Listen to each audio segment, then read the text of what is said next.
So giving a lecture to a mixed audience is not so easy because we're a mixture of Master Masons, Fellow Crafts, and Entered Apprentice. But what I will say is every Entered Apprentice should be aware of what I'm going to talk about. So there's nothing going to be embarrassing. I would like to introduce to you two concepts. First, the hard function of Freemasonry, which is the lodge, and the soft function, which is the ritual.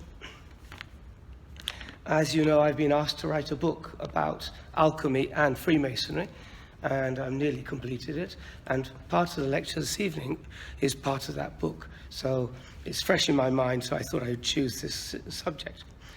But if you remember nothing about this short talk, the only thing I'd like you to remember is that Freemasonry is the ritual that we use is actually a puzzle. And it was made by the first three Grand Masters between the years of 1717 to about 1725 to be a puzzle. And it's like Churchill said about Russia. He said that Russia was a riddle wrapped in a mystery inside an enigma. This is exactly the same as Freemasonry. And it was written for people who had an eye to see and an ear to hear.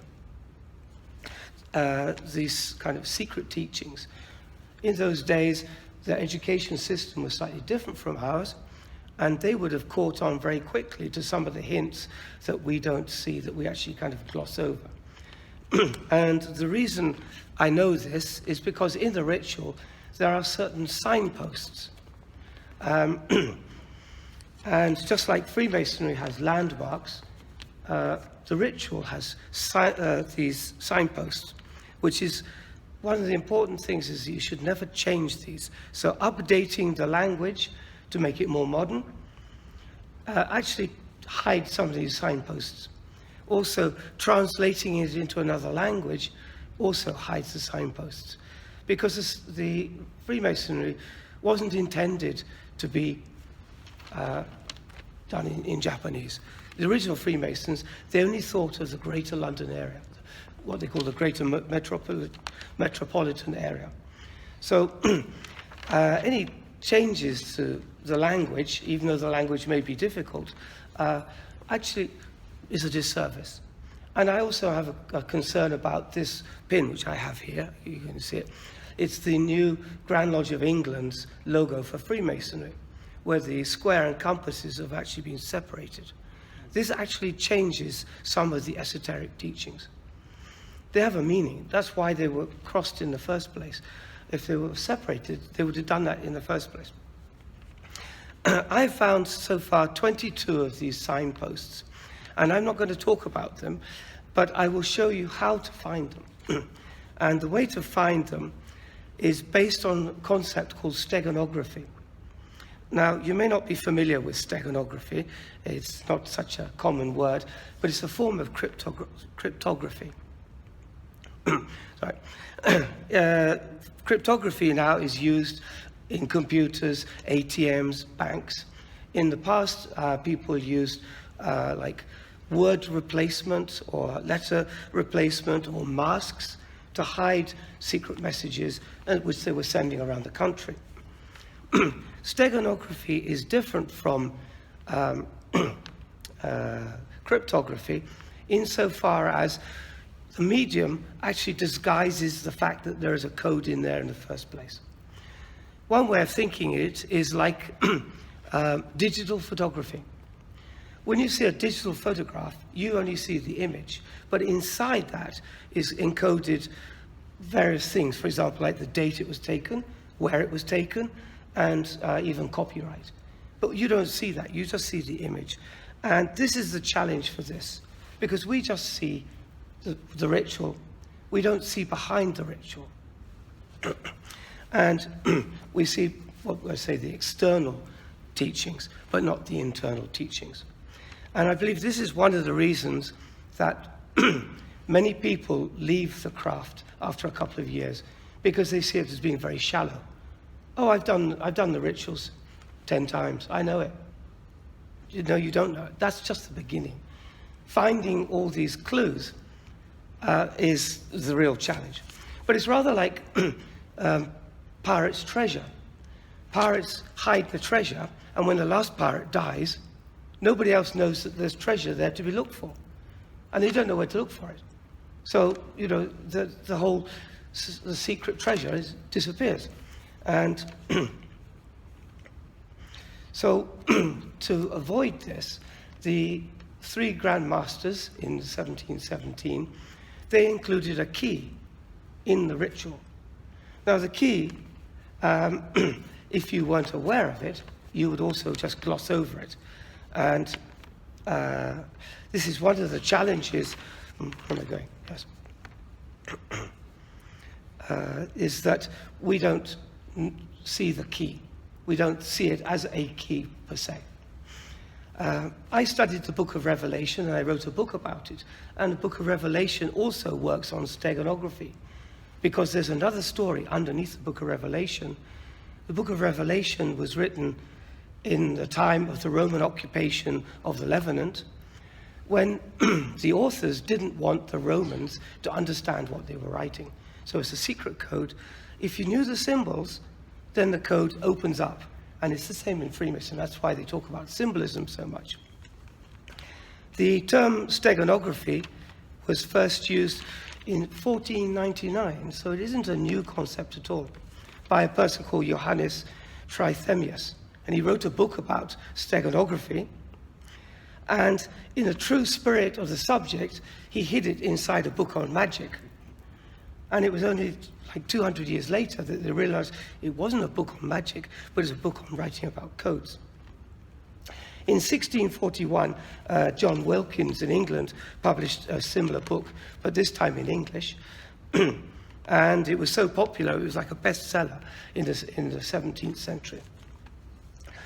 The words mean, steganos means to cover or to conceal, and ography, which means just writing. So it's a kind of covered text. So you have to have a cover to put the text in. And in Freemasonry, that is a peculiar system of morality which is veiled in allegory and illustrated by symbols. Just understanding that, when I've kind of picked it apart, now I understand exactly what that means. But I think a lot of people, oh, okay, it's, you know, so we've got to look up the symbols. Let's see. If somebody goes to the internet and searches for the secrets of Freemasonry, they're going to get thousands of pages about allegories, symbolisms, and, you know, the obvious things, of course, and conspiracies, of course. But they're only looking at the cover text. And without having the key or understanding that there is a key there in the first place to look for, they will never find these symbolisms, the signposts. So the Grand Masters, the 3 Grand Masters who started the revival, their plan actually worked too well, because so few people understand it, from my understanding it. So about steganography, there are 5 aspects to steganography, and you will find these in the text, in the ritual, if you look carefully. The first one is substitute word. An example would be, a stitch in 10 saves time. Well, we all know the phrase is a stitch in 9 saves time. But if, you know, and if it's not your language, that's one of the problems. And idioms don't translate well into Japanese or other languages. But in the text, there are situations where the word has been transferred. A second one is to have like an understory underneath the text. And that is normally indicated by dates or numbers. They often point to something else, which then opens other doors. Obvious mistakes are another typical steganography trick. That would be, for example, using a lowercase letter where a capital letter should be used, or a misspelling. Missing words or missing sections from various places, that is a dead giveaway. But if you don't know the text, you wouldn't notice it. And in those days, these people had classical educations. They read Latin and Greek for breakfast when they were like kids, you know. So they know if something's missing or wrong, they know it. But we don't have that luxury. The fifth one is what they call scare quotes. Scare quotes are quotation marks around a certain word or phrase to bring it to the fore, to make you notice it. For example, she promised to be on time. You know? We say that now, you know, like that. That's a scare quote. That's in the ritual as well. And that is pointing to something to say, hey, look, you know, this means something. You know, it's not just, you know, a quotation. So there are two important things when you approach this, and I fell into this trap many times. The first is you have to think from the point of view from somebody in the 1700s. If you think with our mindset, it's not so easy. And the second thing is, as I mentioned, intelligentsia in that time, like Sir Francis Bacon, Sir Isaac Newton, they all had classical educations. If you look them up on Wikipedia, you know, somebody like Sir Francis Bacon, he spoke Latin, Greek, Hebrew, and I think he also did Italian and Spanish, you know. We don't have that. We don't have that understanding. And that is a kind of weakness. Previously, I was master of the research lodge for a few years. Nobody ever mentioned this, that this could be a puzzle or a cipher inside a cipher.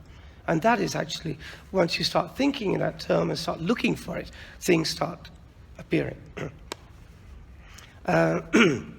So if the signposts are so well hidden, how do we go about finding them? That's an obvious question. So you've got to look for this key. And the key actually is so obvious, it's hidden in plain sight. It's one of those, you just gloss over it because we've all heard it so many times. It doesn't, you know, but you know, when I found the key when I first became Master Mason, and the reason is because I did Latin at school.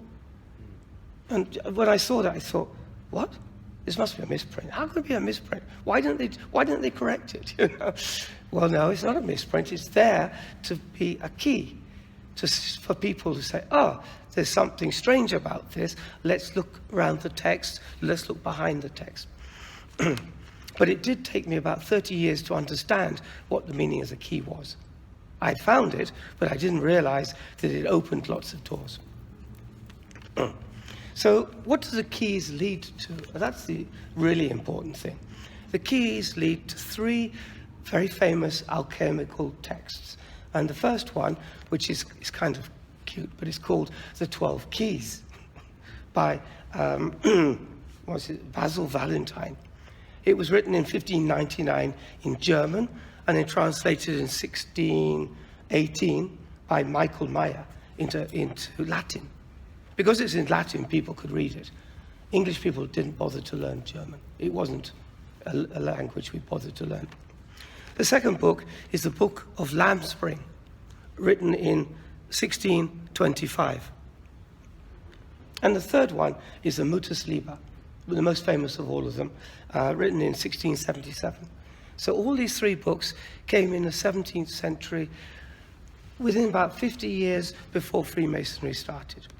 Now, these three books are unique because they have very little words. Mutus Liber has only like 3 lines, but it's 16 pages long. They're just pictures. The Book of Lambspring is really strange. And so what has it got to do with us? These keys all point in that direction because Freemasonry, combined with those pictures, actually teach you a new lesson. What you're learning from the keys and what you learn by understanding the story behind the story actually brings those 3 books alive. Because there's no description in the books. They're just pictures. And we look at them and say, oh, yeah, it's a furnace. You know, what are they doing? You know, stoking a furnace. The answer is in this lodge.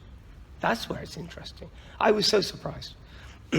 So I kind of think that the combination of those 3 alchemical tests and Freemasonry as we know it actually combine to make the philosopher's stone, which is the holy grail of alchemy.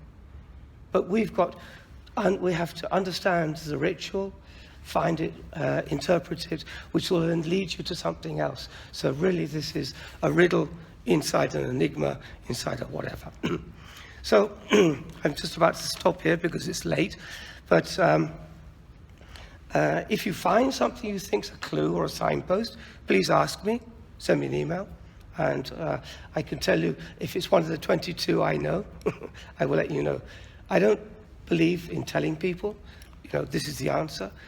You're on a journey, and it's not a destination, it's the journey that's important in Freemasonry. But I will start you off with one, just to get you going, and I've mentioned it recently, but there's a quotation from Shakespeare in the ritual. Why? What is it? Why? And what's it pointing to? I think I'll leave it here because it's been a long night. Thank you very much.